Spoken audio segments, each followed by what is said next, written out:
Hello, everyone. Some of you already know me as Siki, and others, I want to greet you. This is my new series called Unmatched Advanced Fundamentals, in which I will go over simple yet extremely deep concepts which are applied in competitive Unmatched. This can be a very good introduction to new and upcoming competitive players, but it can also just be a good way to refresh your fundamentals even if you have been playing for a long time. This series will be a long form lecture type of deal, so it might not be the most interesting thing you will ever see, but I assure you, what it lacks in fun, it will complement in its ability to teach.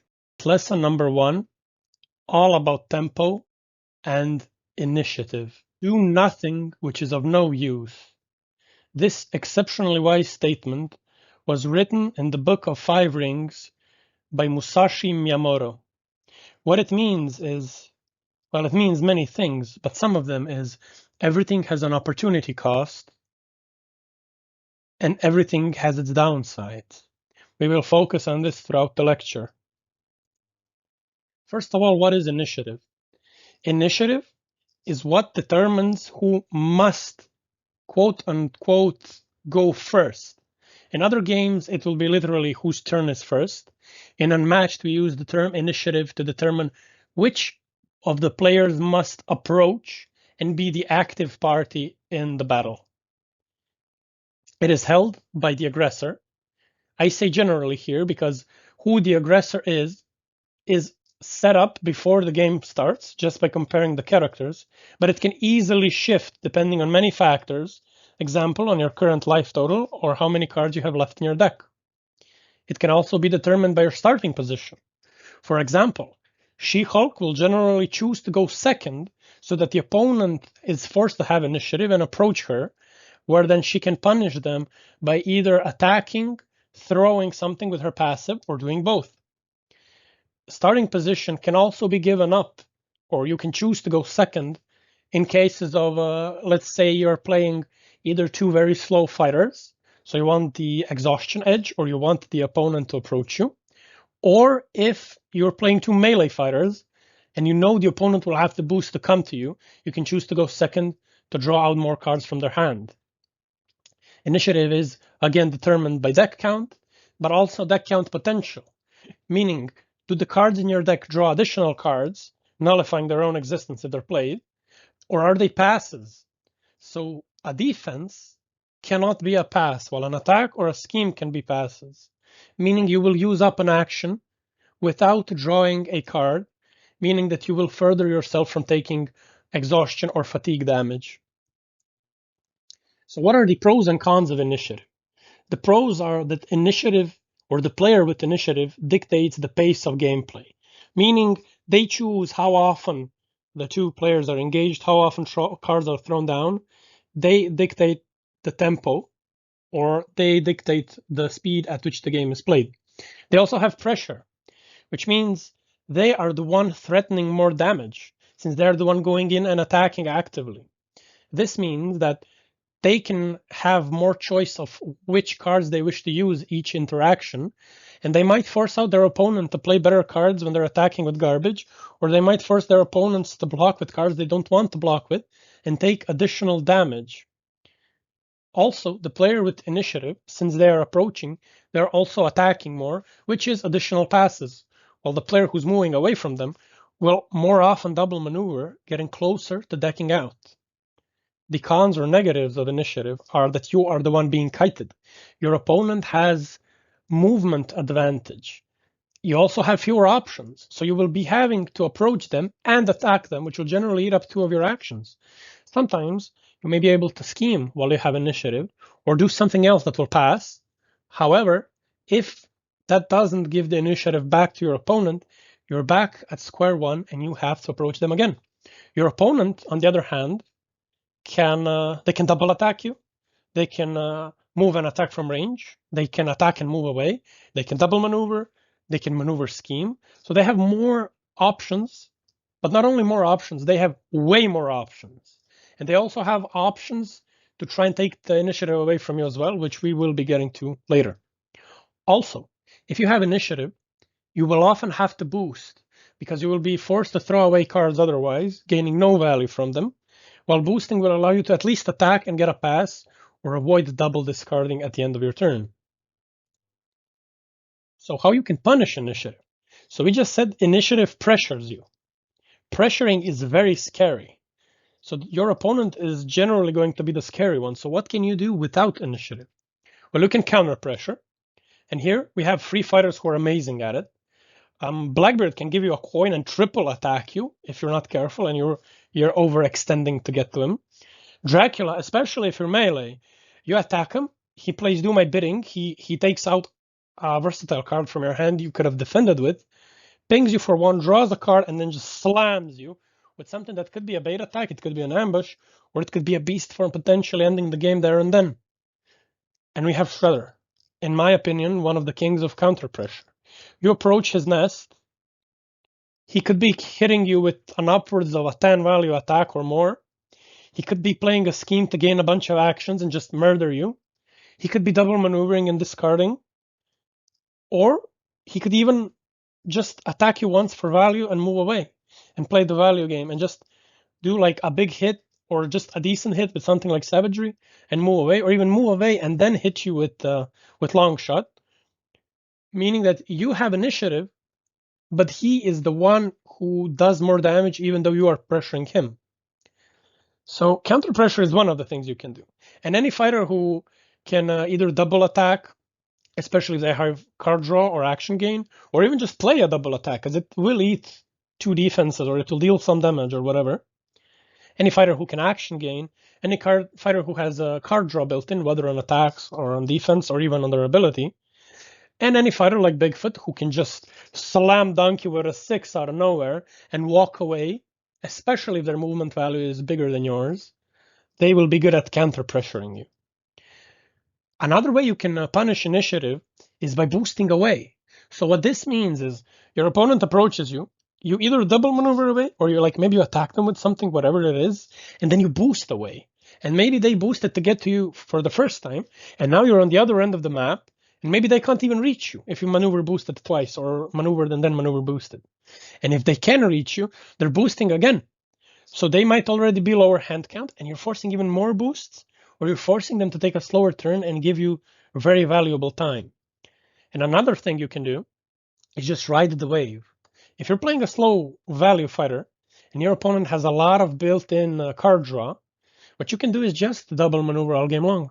Sometimes you might attack back, or you might play some passes or whatever, but you can just let them keep coming towards you, let them keep drawing, let them keep attacking, whatever. You just survive all of it, and you just let them gas out.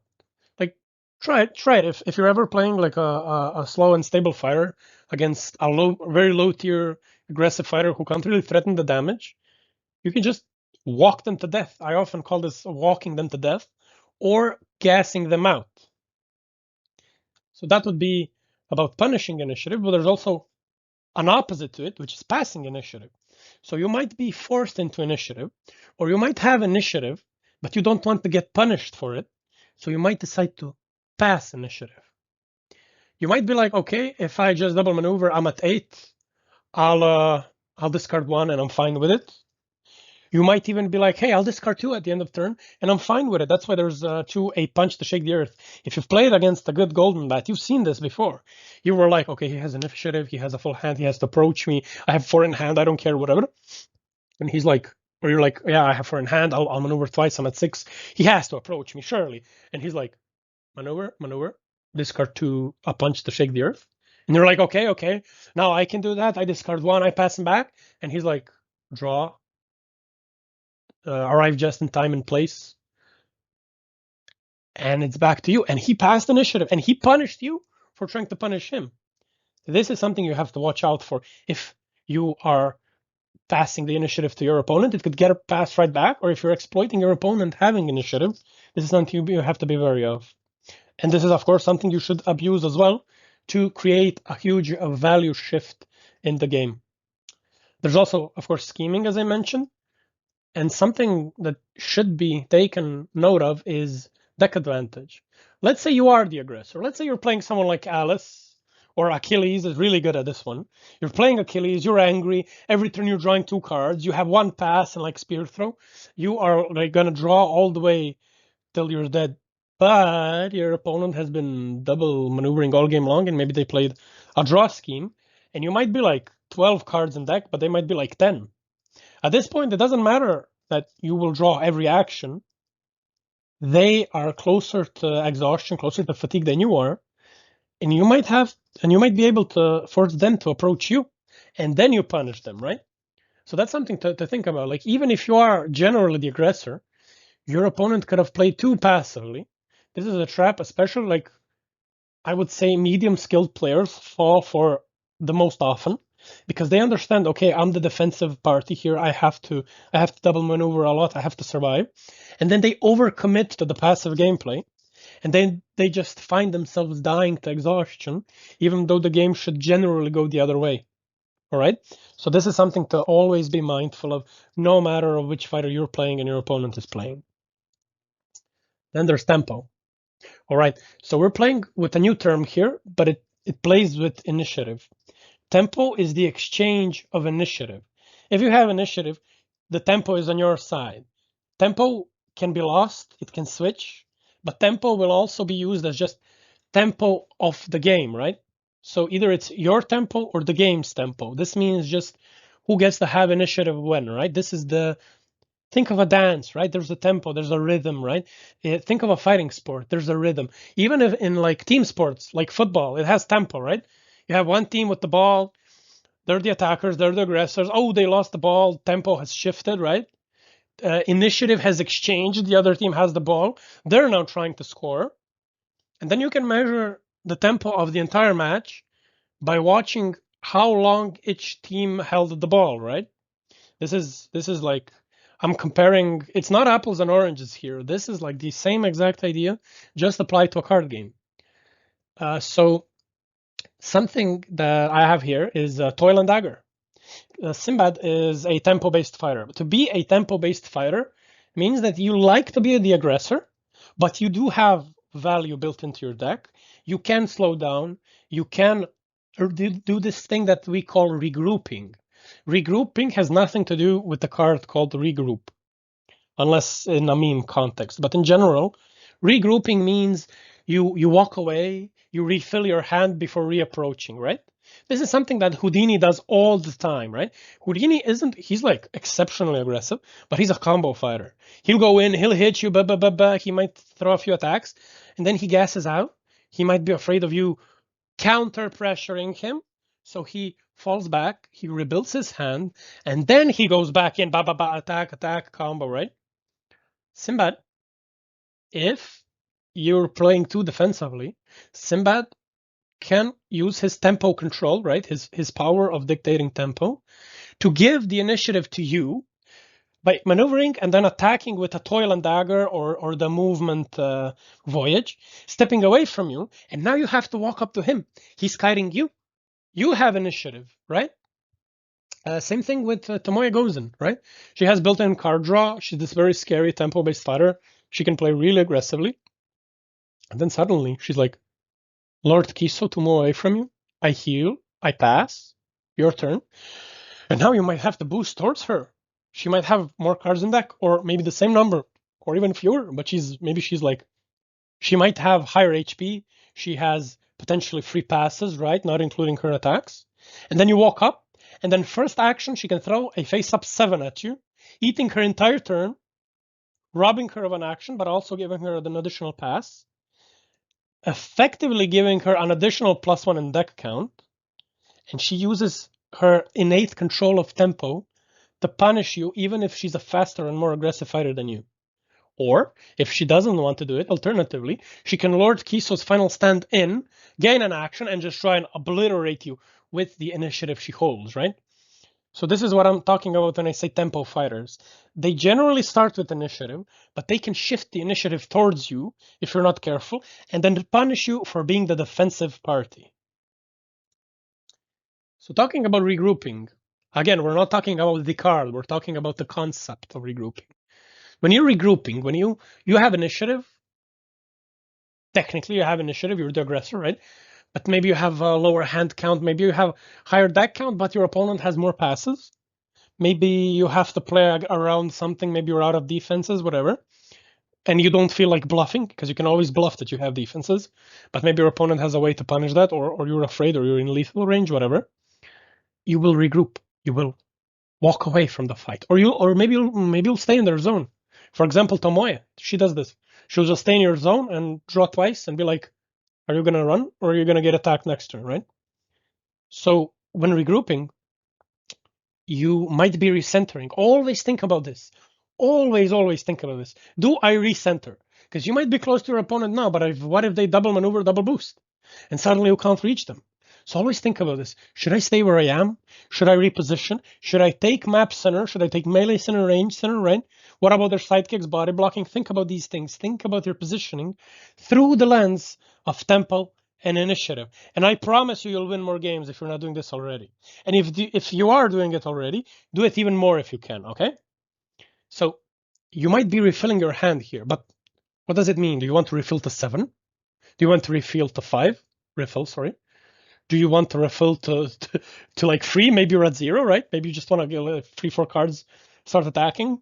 Always think about, okay, I'm regrouping, but what's the end goal, right? Do nothing which is of no use, nothing which is of no value before you commit to a decision, right? You enter the game with strategy, and then you have tactics. So I'm going to regroup. I'm going to refill my hand. What's the tactic? How much do I refill my hand here? All right. Think about these things. It might seem simple. It might seem easy. But if it were simple and easy, everyone would be good at this game, right? Always think about these tiny things. But also think about the opportunity cost. What does regrouping cost you?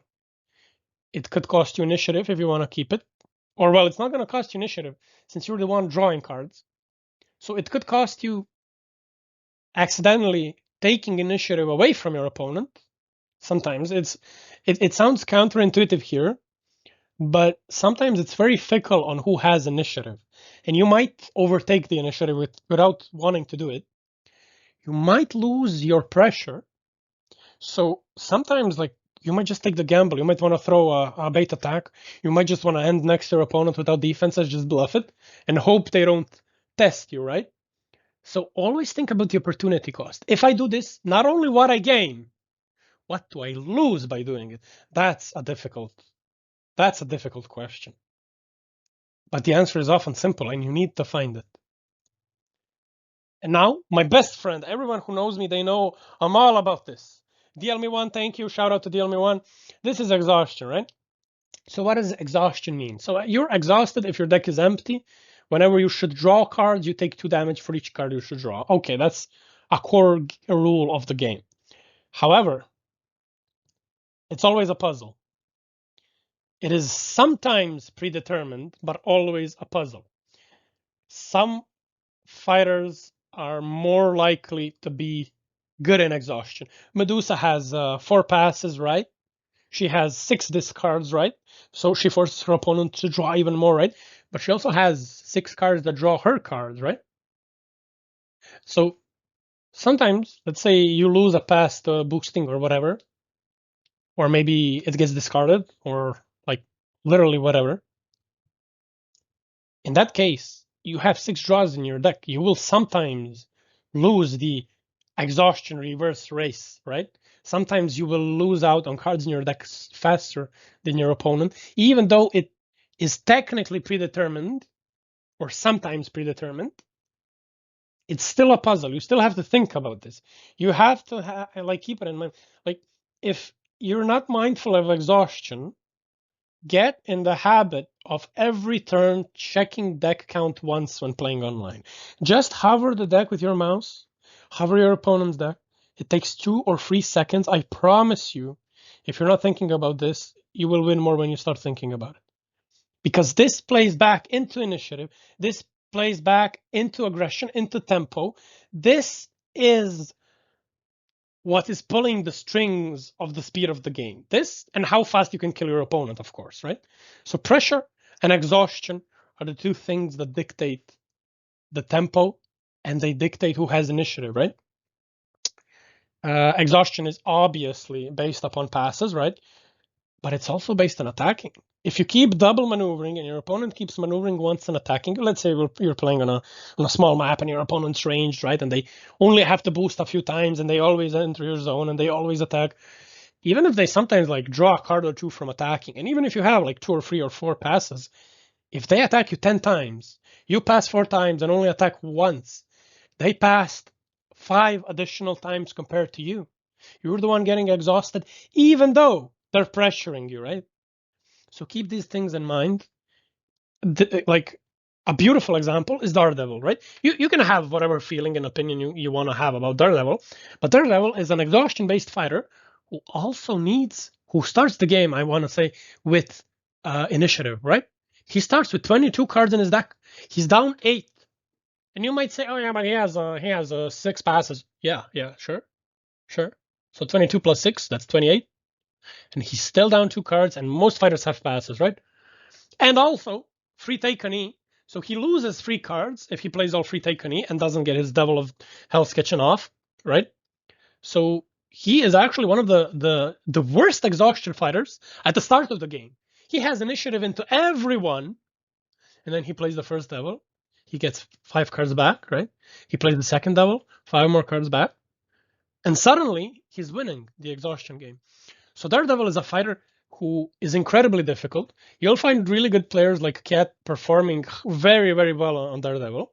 Not just because they know the fighter, not just because they avoid unnecessary gambles on the fighter, not just because they know when to gamble with his ability, but primarily because they understand exhaustion, tempo, initiative, and pressure perfectly, right?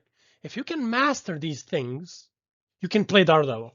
You don't need to think about blind boosting and stuff like that. That's just like the cherry on top. If you can master these fundamentals, you will be a master of Daredevil. You will even be better at him in his unfavored matchups, right?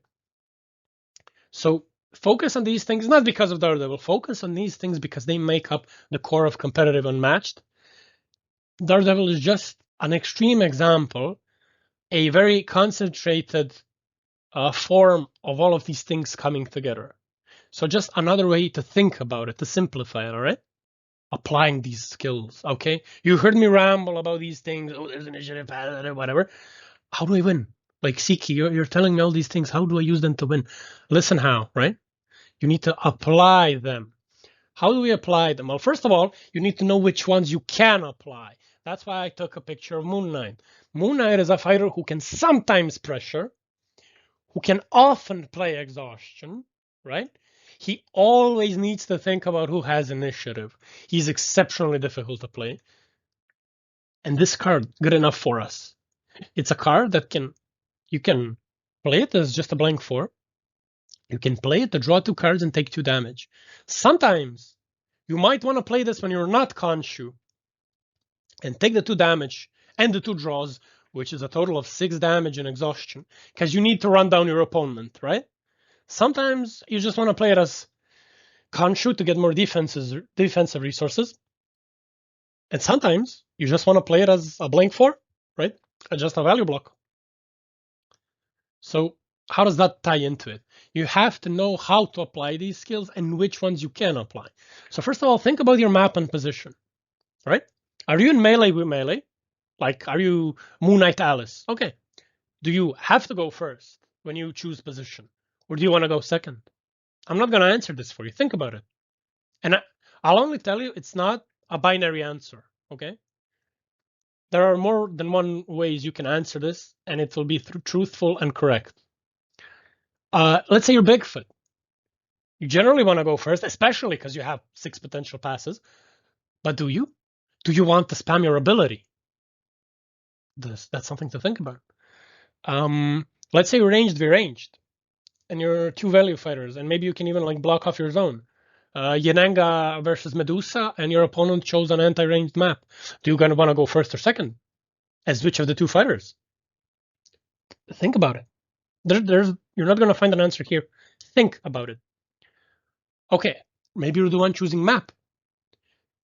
Let's say you're playing Little Red versus Bigfoot, right? Who has initiative? Who wants to go first? Well, you have map advantage, so your opponent will choose position. Can you punish the wrong choice? What map will help you? What map allows you to take initiative? What map allows you to give away initiative? Think about these things. Think about your matchup, right? You're playing Luke Cage against Sun Wukong. Which one of you has initiative? Think about this. You're playing Achilles versus what you call her, Jill Trent. Do you want to have initiative? You're Achilles. Do you want to be approaching? Do you want to full aggro her? Do you want to full aggro Daisy? Or do you want to play it slow? Do you want to play value, Achilles? Does it depend on the map? Think about these things. Have a plan. I promise you, more times than not, sticking to a plan that's meh is better than not having a plan, okay?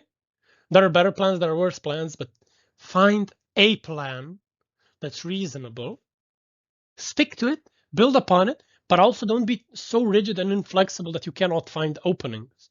And when we're on the topic of openings, find them and punish them. Did your opponent overdraw? Did your opponent misposition? Did they give you initiative without realizing? Find these things. My fundamentals are not nearly as good as some of the better players in this game. However, I'm exceptional at punishing other people's mistakes. And everyone, don't get fooled, every single player makes mistakes. Maybe not every game, and maybe they're not always large mistakes, but you can bet on it. If they make a mistake and you find a way to punish it, you will sway the chance of winning the game in your favor, all right? If you're playing a 30-70 matchup and they make a mistake on these basics, on these fundamentals, and you punish it hard, and maybe you don't draw correct for this, right? Maybe you don't have the deck order to punish it. But if you do, and you find this opening, and you punish it, you maybe just turn a 30-70 into a 50-50. Or maybe a 50-50 into a 70-30, right? Find these openings. This is one of the things I got pretty good at in the game. And I promise you, this is what carries me all the time. Because everyone's going to make, and I'm calling these mistakes. They're not necessarily even mistakes. It could be that their deck order just isn't ideal. It could be that just it's the math punishing them, whatever. Whatever makes the initiative swing or like the game's tempo swing in a way that you enjoy, in a way that helps you in that game, find it and then bite, right? Find it, find the opening and punish the opening. You can do this in Exhaustion. You can be the aggressor in the matchup, and they can double maneuver just once too many times, and you can just walk away, and they die to Exhaustion later on. You can be the passive party, and you can realize, wow, they stand next to me with one in hand. I can get an undefended hit in, right? Find these small openings, especially if they're big mistakes, and punish them as hard as you can. This will be a huge step in your competitive unmatched journey. This will be all from me today. I hope this guide helps you. I hope you find it informative. If you have any questions, let me know. I will be answering every comment, hopefully. And let me know if there's any topics you want me to cover in the future. I have more advanced fundamentals in mind. However, let me know if there's any specifics you want to hear about. And also if anything about the way I'm presenting this. I know it's very simple. I'm keeping it simple for a reason. I'm going over the same terms multiple times. The font used is Lexand. Look it up. It's all made to be simple and to stick with you. If you don't like this way of presenting, let me know. I will look into making this more approachable, all right? Thanks, and enjoy your gaming. Bye-bye.